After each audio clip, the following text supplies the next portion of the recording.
जन्म कुंडली के एकादश भाव में मंगल के प्रभाव को लेकर। जन्म कुंडली का एकादश भाव, इस भाव की गणना त्रिस्खडाय भाव और उपचय भाव दोनों भावों में किया जाता है। प्रायः सभी ग्रह, यहाँ पर तो मैं मंगल की चर्चा कर रहा हूँ, लेकिन सभी ग्रह, चाहे वो क्रूर ग्रह हो या पापक ग्रह हो या शुभ ग्रह हो, एकादश भाव में सभी ग्रह लगभग शुभ फल ही करते हैं। इसमें कुछ अंतर हो सकती है कि लग्न विशेष पर ध्यान देना होगा। मान लीजिए कि किसी लग्न के लिए मंगल योग कारक हो सकता है, किसी लग्न के लिए मंगल मारक हो सकता है। जन्म कुंडली का एकादश भाव इनकम का है, बड़े भाई बहन के घर का है। यहां से हम इच्छा पूर्ति के लिए विचार करते हैं। कोई हमारी इच्छा है वो पूरी होगी या नहीं होगी, इसके लिए देखा जाता है।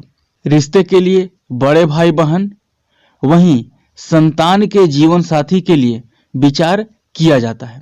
यदि मंगल की दृष्टि का बात करें तो मंगल की चतुर्थ दृष्टि धन स्थान पर आएगा। लाभ स्थान में बैठा हुआ मंगल धन स्थान को देखेगा तो लाभ से धन की प्राप्ति, लाभ होगा यानी पैसा आएगा और वो जमा भी होगा। मंगल की सप्तम दृष्टि आ जाती है पंचम भाव पर। यहां पर भी हम मंगल के दृष्टि की नकारात्मक फल नहीं कह सकते। यदि मंगल केवल पंचम भाव को देखे तब पुत्र संतान की प्राप्ति कराता है। वहीं पंचम भाव विद्या, बुद्धि व विवेक का भाव है, तो जातक को एक अच्छा तर्क शास्त्री बना देता है। जातक उच्च कोटि का तार्किक होता है, बुद्धिमान होता है, बुद्धि उसकी काफी प्रखर होती है। शिक्षा भी मंगल अपने बलाबल के अनुसार ठीक देगा। हालांकि इसमें पंचम का स्वामी, पंचम का कारक, इन सभी पर भी स्थितियां निर्भर करती है। थोड़ी सी पेट में जलन से संबंधित समस्या ये देता है, क्योंकि पंचम भाव पेट का है और मंगल एक अग्नि तत्व का ग्रह है, तो पेट में जलन से संबंधित समस्या ये देता है।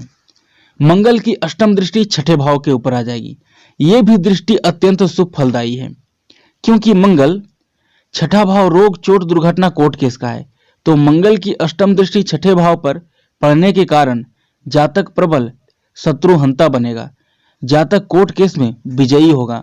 यदि जातक प्रतियोगिता परीक्षा करता है, कंपटीशन के फील्ड में जातक को सफलता मिलेगी। यहां ध्यान रखना है कि छठा भाव में कोई भी क्रूर या पाप ग्रह नहीं होना चाहिए।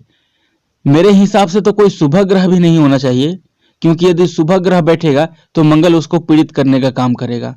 और क्रूर या पाप ग्रह तो बिल्कुल नहीं होना चाहिए।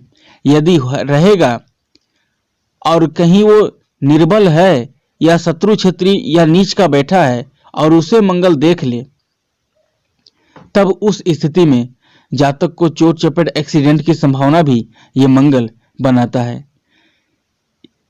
एकादश भाव में यदि मंगल बहुत ज्यादा पीड़ित हो जाए, तब जाकर के छोटे भाई बहन और बड़े भाई बहन दोनों से रिश्ते को खराब करता है। अब कहिएगा कि ये कैसे, कि जन्म कुंडली का तो एकादश भाव बड़े भाई बहन का है और मैं छोटे भाई बहन के बारे में भी बता रहा हूं। तो मंगल छोटे भाई बहन का कारक ग्रह है और एकादश भाव तो खुद ही बड़े भाई बहन के घर का है। बस केवल भाई बहन से रिश्ते को ही खराब करेगा और आपके धन के दृष्टिकोण से, इच्छा पूर्ति के दृष्टिकोण से अब डिपेंड ये भी करेगा कि मंगल वहां पर अकेले है या किसके साथ बैठा है। मंगल पर किस ग्रह की दृष्टि है, मंगल किस ग्रह को देख रहा है, ये सभी स्थितियां निर्भर करती है। साथ ही एकादश भाव में मंगल बैठा है तो उसको कोई ग्रह देख रहा है, मंगल खुद उस लग्न की कुंडली के लिए कैसा है, जो ग्रह उसको दृष्टि दे रहा है वो ग्रह उस कुंडली के लिए कैसा है, ये बहुत सारी स्थितियां निर्भर करती है। लेकिन कुल मिलाकर के 90% मामलों में एकादश का मंगल शुभ फल ही करता है।